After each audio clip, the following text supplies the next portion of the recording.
अस्सलाम वालेकुम नाज़रीन, वाइड एंगल में खुश आमदेद। आज के प्रोग्राम का आगाज़ करेंगे पाकिस्तान के मारूफ सहाफ़ी अरशद शरीफ, जिनका कीनिया में बहिमाना कत्ल हुआ। अगरचे वहाँ पे कीनिया की पुलिस ने इब्तदाई अपने बयान में ये कहा कि उनको गलत फहमी की बुनियाद पे पुलिस के हाथों एक तरह से उनको मारा गया, लेकिन बाद में कुछ बयानात बदले और ये भी कहा गया कि शायद उनकी गाड़ी से फायरिंग की गई और उसके जवाब में जो पुलिस ने फायरिंग की उसमें अरशद शरीफ की मौत हुई।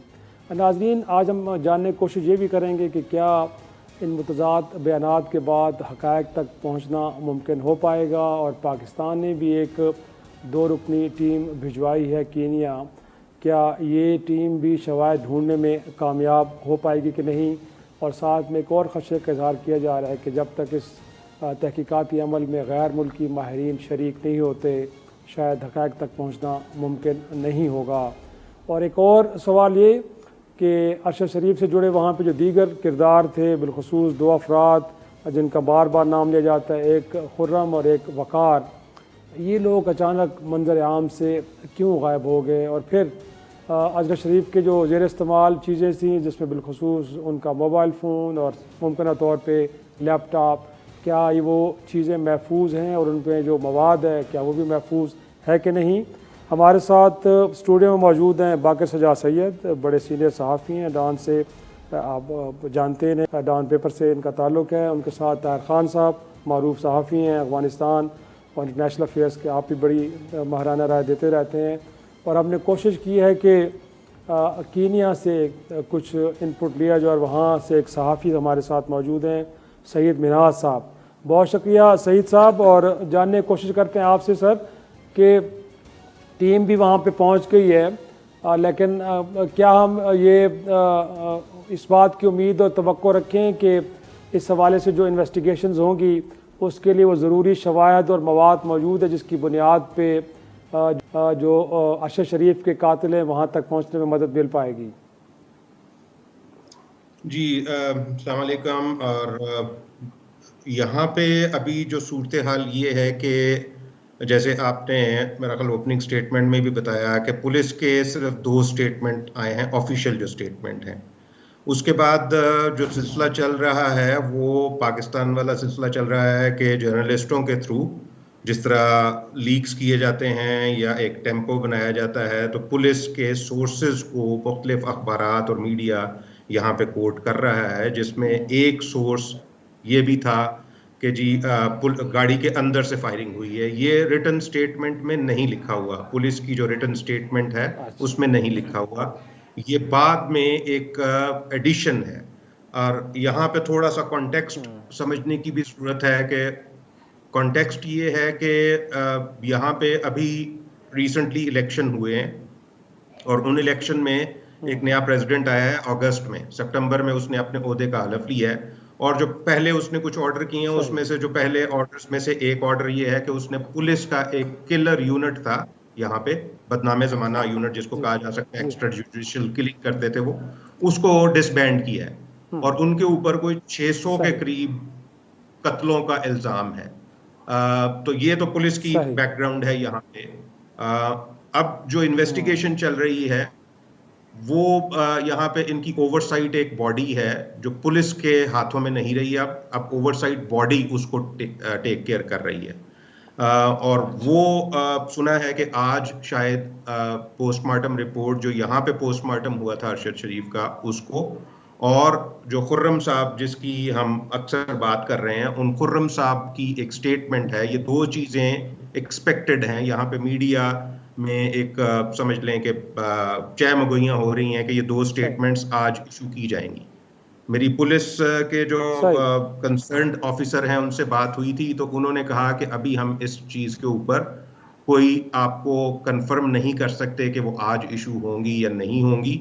वो आज हमें किसी वक्त भी जैसे इशू होती हैं तो वो शेयर की जाएंगी, तो फिर पाकिस्तानी मीडिया और बाकी मीडिया सबके साथ शेयर कर सही साहब, ये बताइएगा कि ये जो 2 किरदार बिलखुसूस आप खुर्रम का नाम ले रहे हैं, एक तो इनका कुछ तारुफ बताइए, कौन है और ये अरशद शरीफ के राब्ते में कैसे थे, और फिर जहाँ पे ख़ुद अरशद शरीफ वहाँ पे उनका क़याम था उस फार्म हाउस के बारे में अभी तक कुछ क्लियर नहीं है, क्योंकि यहाँ पे जो हमें एक इम्प्रेशन दिया जा रहा है या कम से कम डिस्कशन हो रही है वो ये कि शायद किसी मीडिया ग्रुप के मालिक का था वहाँ पे, कुछ उस हवाले से डिटेल्स बताइए। और साथ में जो मैंने पहले भी नुक्ता उठाया कि वो जो शवाहिद, क्या आपको लगता है कि वो वहीं पे मौजूद हैं, जैसे अरशद शरीफ का कोई मोबाइल फ़ोन या लैपटॉप बाकी चीज़ें, ये चीज़ें महफूज की गई हैं कि जिसकी मदद से शायद कुछ हमें जानने में मदद मिले कि उनको कहाँ से थ्रेट से या किसी एक फ़र्द की या किसी ग्रुप की निशानदेही की हो किसी मैसेज में उसने? जी, अभी तक पुलिस ने ऐसी कोई चीज एडमिट नहीं की कि हमने क्या क्या कस्टडी में लिया है। अभी वो कह रहे हैं कि जो जाए वकूआ है उसको हमने कस्टडी में लिया है, और जो हॉल थे, अच्छा, जो भी फायरिंग वहां पे हुई है उनको कस्टडी में लिया गया है इमीडिएटली। जो डेड बॉडी के हवाले से पोस्टमार्टम रिपोर्ट और वो सारी चीजें उनको, और जो पुलिस ऑफिसर वहां पे तैनात थे उस वक्त इस वाक़े में मौजूद थे, और उनको कौन कौन सा असला इशू किया गया ताकि उस असले को मैच किया जा सके जो पोस्टमार्टम की रिपोर्ट है और जो गोलियां निकली हैं या हॉल जो मिले हैं मौके से। तो मौके को उन्होंने, आप समझें कि फोरेंसिक्स जिसको कह सकते हैं, कि वो उन्होंने किसी हद तक वो क्लेम कर रहे हैं कि हमने मुकम्मल कर ली है मुकम्मल तौर पर। क्योंकि ये याद रखें कि यहाँ पे जो इनकी ट्रेनिंग्स होती है वो मोस्टली अमेरिकन और ब्रिटिश ही करते हैं। वो बिल्कुल आप समझेंगे पाकिस्तान वाला ही सिस्टम है यहाँ पे। खुर्रम और वकार की जहां तक बात है, तो ये अगर मैं पाकिस्तानी कॉन्टेक्स्ट में बात करूं तो ये समझ लें कि यहाँ के मलक रियाज हैं।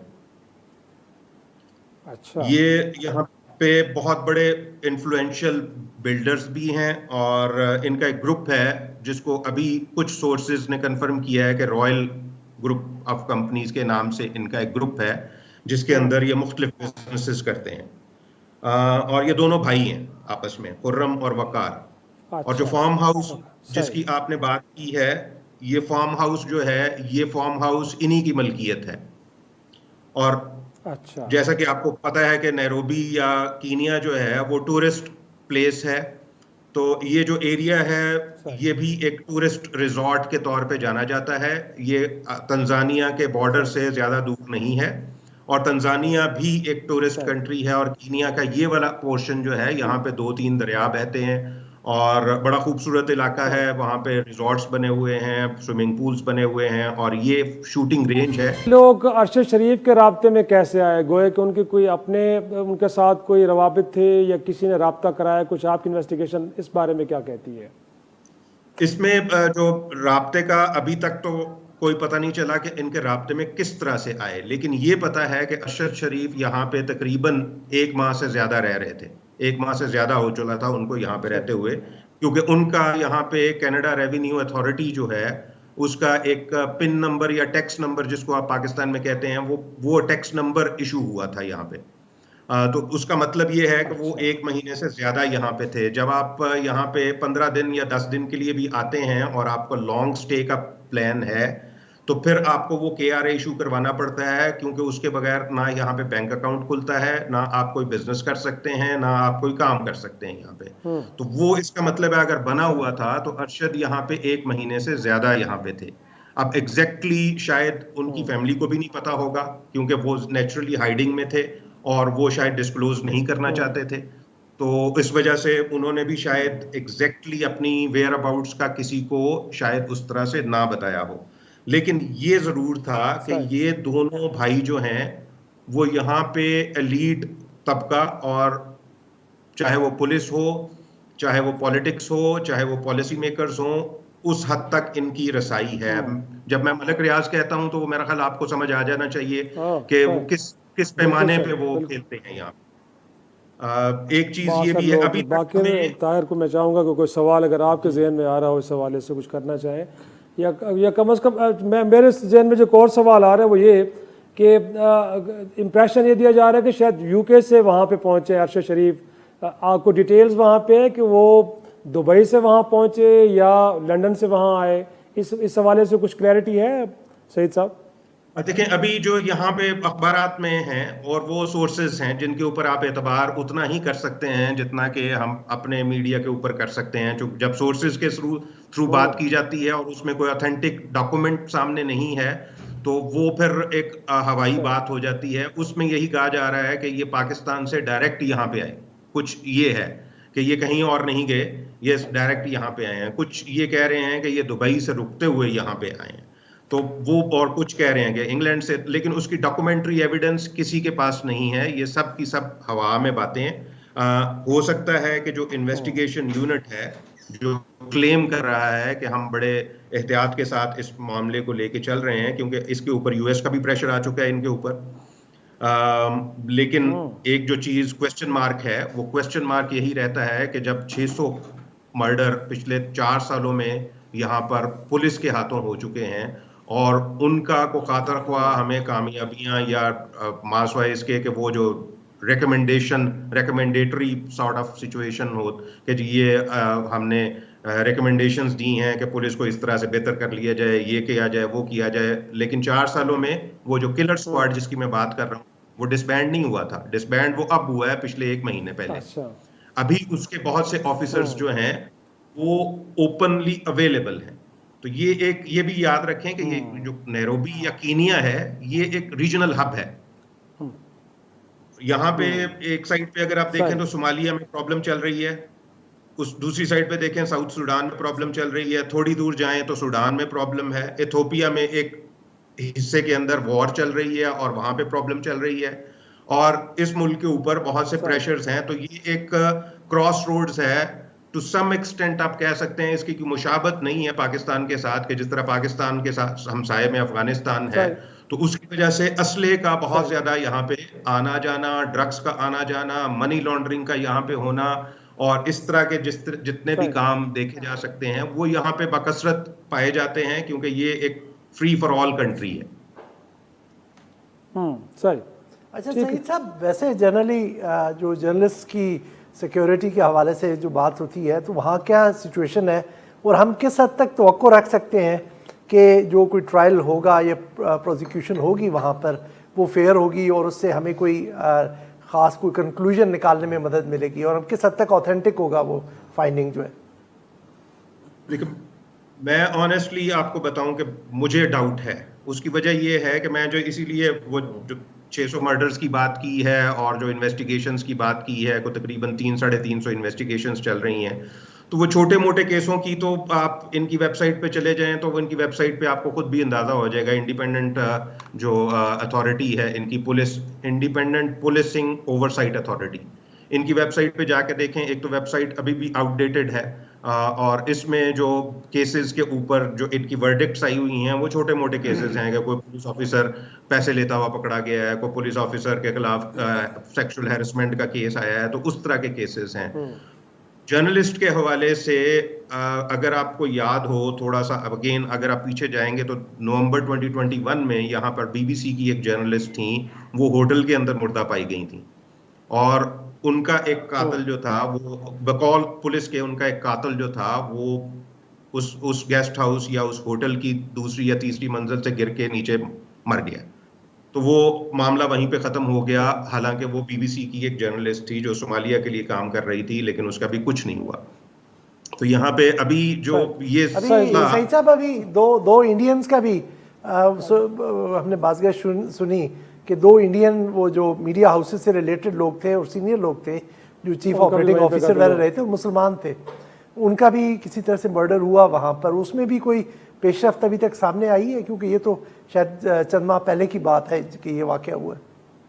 हाँ, ये चंद माह पहले हुआ है, और उसी की इन्वेस्टिगेशन के नतीजे में इसी बॉडी ने उन 2 केसेस की इन्वेस्टिगेशन की है, और उन दोनों जर्नलिस्टों की जो मुसलमान थे उनकी बॉडीज मिली हैं इनको जंगल के अंदर से, सेंट्रल जंगल जो है यहाँ पे नैरोबी में, वहां से मिली हैं बॉडीज, उन्होंने रिकवर कर ली हैं। और ये जो दोनों जो पुलिस ऑफिसर्स उसमें इन्वॉल्व हैं उसके ऊपर अभी केस चल रहा है, और वो केस अभी कोर्ट में गया है पिछले हफ्ते।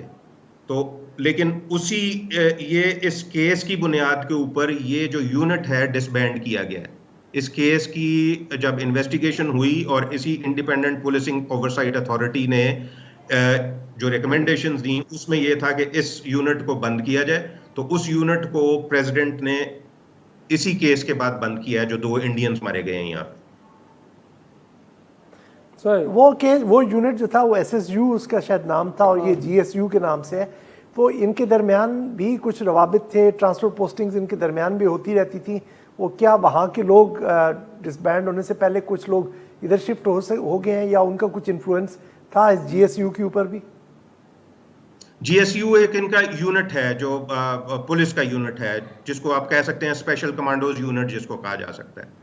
तो वो उस तरह का एक यूनिट है जो फौरी तौर पे इन्होंने डिस्पैच किया, क्योंकि यहाँ का जो सोशल मीडिया है और यहाँ का जो मीडिया है, यहाँ का जो जर्नलिस्ट गिल्ड है, राइटर्स गिल्ड, उन्होंने जो कीनिया की जर्नलिस्ट बॉडी है, उन्होंने उन सब ने पुलिस की स्टोरी के ऊपर, पहले स्टोरी के ऊपर भी और दूसरी स्टोरी के ऊपर भी, और जो तीसरी बात आई है कि अंदर से फायरिंग की गई मीडिया के थ्रू जो लीक की गई, वो रिटन स्टेटमेंट नहीं है। तो इन तीनों चीजों को राइटर्स गिल्ड ने भी कहा है और कीनिया की जो जर्नलिस्ट बॉडीज हैं उन सब ने कहा है कि जी हम इन चीजों को नहीं मानते, आप इसकी एक इंडिपेंडेंट अथॉरिटी करवाएं, जुडिशियल मैं ये जानना चाह रहा हूँ कि जो यूनिट डिसबैंड हुआ है उसके अफसरान माजी में ट्रांसफर होके जिस यूनिट जो आपके कत्ल में इन्वॉल्व है उसमें भी आते रहे हैं, या ये दो सेपरेट बॉडीज हैं और इनमें कोई ताल्लुक नहीं है? ताल्लुक ना, बिल्कुल आके एक के होते हैं, ट्रांसफर होती रहती है। यहाँ पे जैसे पाकिस्तान में पुलिस लोग एफआई में चले जाते हैं, उस यूनिट को डिसबैंड करके तो इसी जीएसयू में फेंक दिया गया और मुख्तलिफ जगहों पे फेंक दिया, क्योंकि वो स्पेशली ट्रेन्ड लोग थे। वो एक समझ लें कि स्नाइपर टाइप लोग थे जिनको स्पेशल ट्रेनिंग्स आर्मी के हाथों इसका कहने का मकसद है कि वो ऑर्गेनाइजेशन डिसबैंड हुई लेकिन उसके अफराद मौजूद थे। इस जिस यूनिट ने अरशद का कत्ल किया है उसमें उन्हें जम कर दिया गया था। सही बिल्कुल, मैं लगता यही है कि सिर्फ सही। बहुत शुक्रिया सईद मिराज साहब, आपका काफ़ी आपने वैल्यूएबल इंफॉर्मेशन हमें हमारे साथ। इनफैक्ट इस लॉन्ग मार्च को लेकर बड़ी अनयूजुअल चीज़ें भी हो रही हैं, गोया कि पाकिस्तान की तारीख में बड़े बहरान आए हैं, बट हमने कभी नहीं देखा कि इस मुल्क की एक इंटेलिजेंस एजेंसी, इतनी प्रीमियर एजेंसी, उसका चीफ आके बैठे प्रेस कॉन्फ्रेंस करे, फिर वो पॉलिटिकल डोमेन में भी चला जाए। तो क्या लगता है आपको, क्यों ज़रूरत पेश आई सामने आने? शाही साहब, ये वो सवाल है जो मेरे ख्याल में प्रेस कॉन्फ्रेंस में हर दूसरे साफी ने उनसे किया और सवाल बड़ा जेन्युइन है आपके ख्याल में? जी बिल्कुल जेन्युइन है और उन्होंने उसको एक तरह से मैं तो कहूँगा कि अच्छी तरीके से टाल दिया।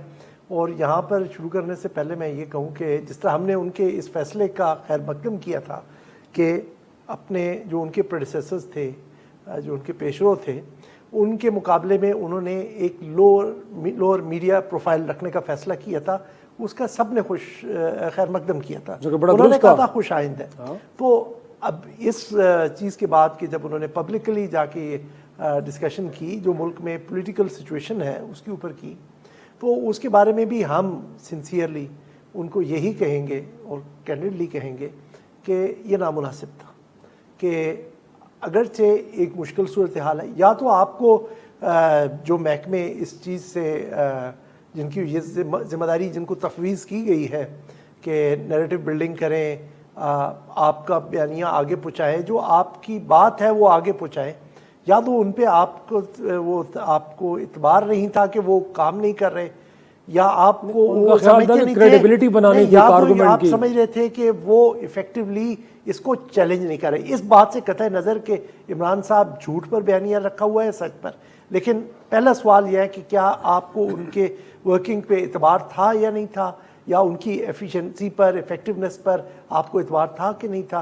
कि जब कोई एक शख्स जो कि अफेयर्स के मिडल में हो और जो खुद चीज़ों को बराह रास्त देख और कर रहा हो, जब उसके मुंह से गुफ्तगू होती है तो उसकी क्रेडिबिलिटी कुछ और होती है, और अगर कोई थर्ड पर्सन करे तो इंटेलिजेंस एजेंसीज का ये मैंडेट नहीं है कि प्रेस कॉन्फ्रेंसेस करें।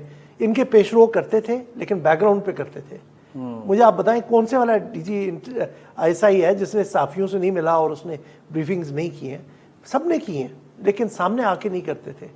बैकग्राउंड ब्रीफिंग्स हो सकती थी, डीजी आईएसपीआर आपका ही नुमाइंदा है, आप वो प्रेस कॉन्फ्रेंस कर सकता था, क्यों नहीं उनको दी गई? बहरहाल ये उनकी अपनी कंसिडरेशन थी। हम तो एक जिसे कहते हैं ना मुखलसाना सी एक राय दे सकते हैं कि जनाब बेहतर होता कि आप इस में ना कूदते। और जहाँ तक ये सवाल है कि जी अब कॉन्टेक्स्ट किस में वो की गई, अब जब हो गई तो अब आगे बढ़े और देखें कॉन्टेक्स्ट। मुझे ये लगता है कि देखें जब ये सारा सिलसिला वोट ऑफ नो कॉन्फिडेंस का हुआ और उसके बाद से अभी तक मामलात बतदरीज एस्केलेशन हुई है। ये यकदम नहीं है कि इमरान खान साहब ने जो बुनियादी बयानिया बनाया था वो ये बयानिया उनका था कि एक तो मुल्क की सॉवरेनिटी को खतरा है, वो जो यूएस इंटरफेरेंस का किस्सा है, और दूसरा कि हमें अर्ली इलेक्शन चाहिए। उन्होंने शुरू के मराहिल में कभी भी किसी का नाम नहीं लिया, ग्रेजुअली फिर उसके बाद किनाए और इशारों में बात होना शुरू हुई XYZ। अब बात आ गई है इस नौबत पे कि नाम लिए जा रहे हैं।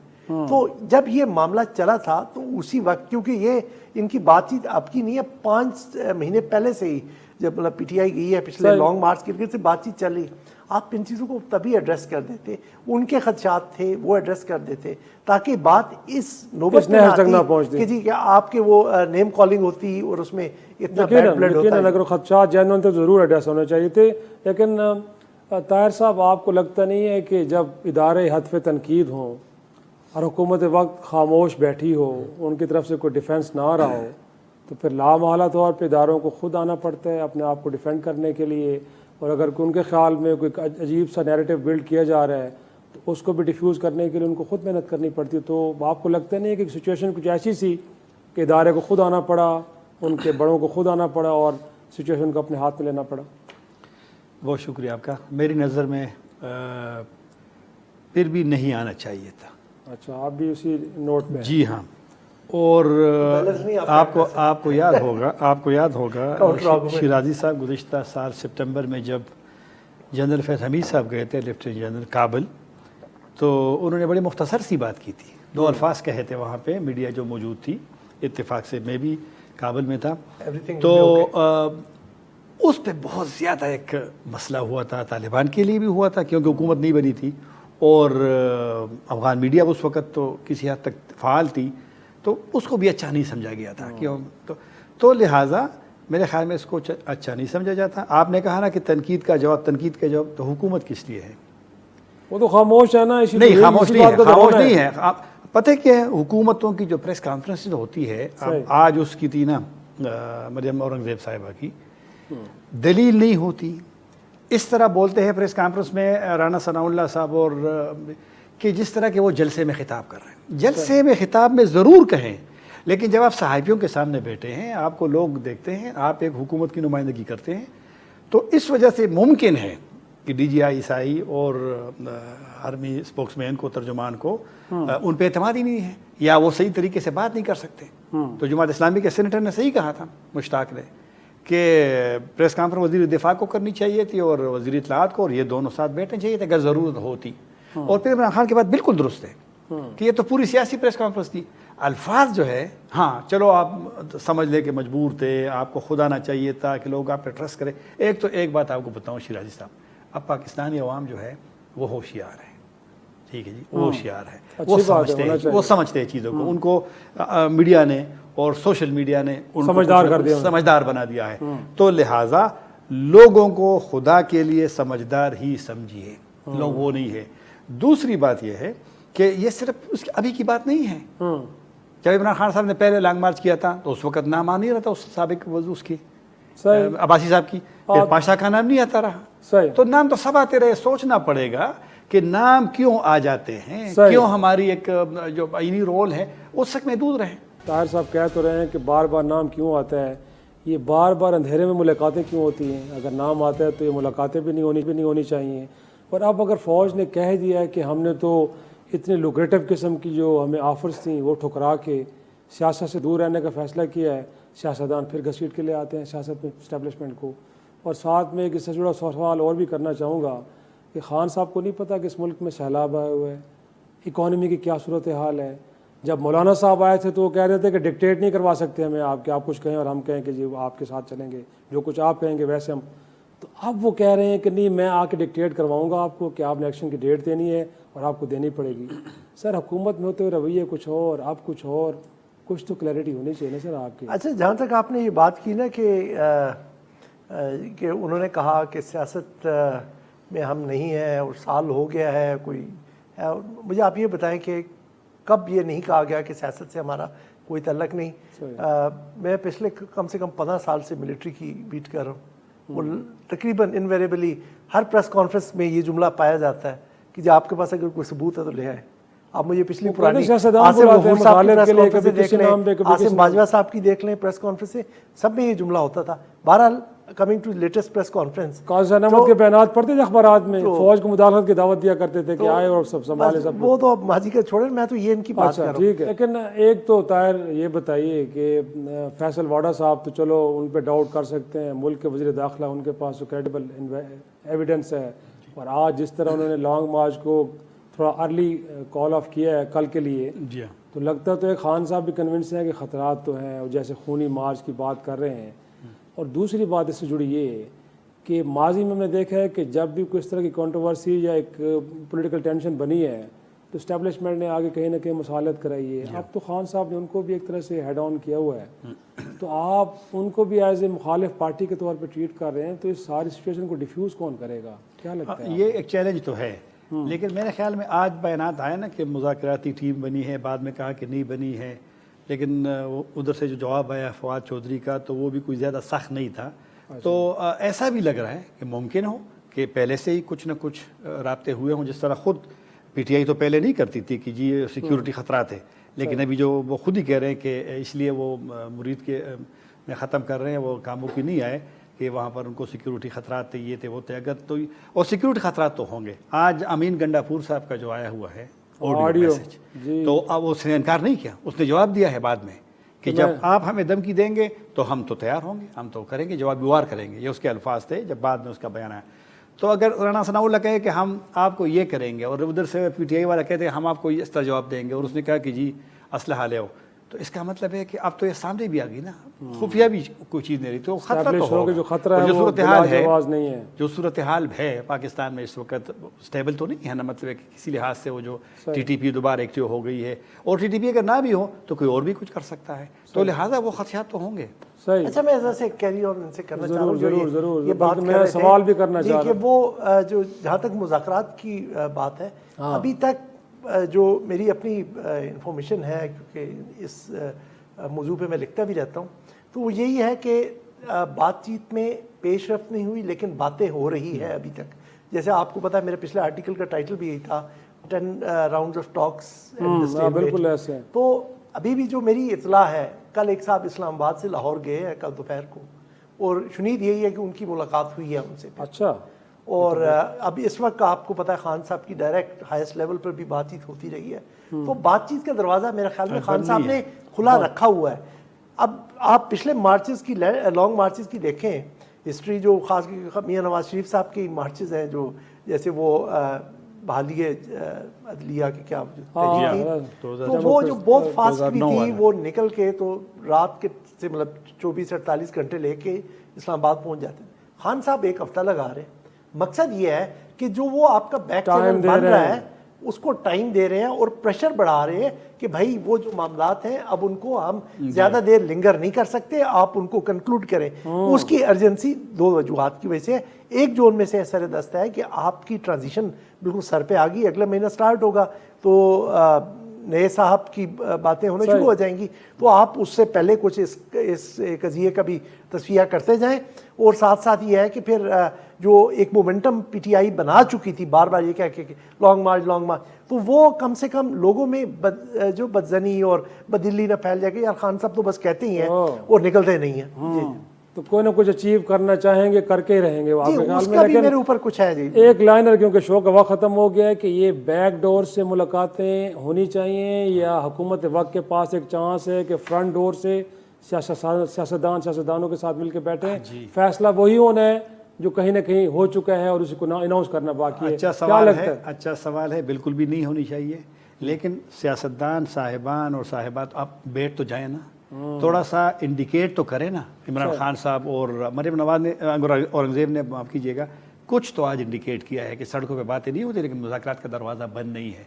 तो अगर हम उन्होंने फिर भी कमेटी बनाई है, उनकी सिंसेरिटी तो ज़ाहिर होती है। राना सनाउल्लाह अभी शायद वो वक्त से पहले कुछ नहीं बनाया, लेकिन कोई और तो मेरे ख्याल में डाल सकते वो बात जो है वो बंद होनी चाहिए कि हम जा करके उनको मिन्नत समाजत करते हैं कि आप आए, क्यों आए। इसलिए तो Islamabad chief justice high court के उनको कहते हैं कि भाई आपके मामला आते पार्लियामेंट में तय करो, वहाँ पे करो।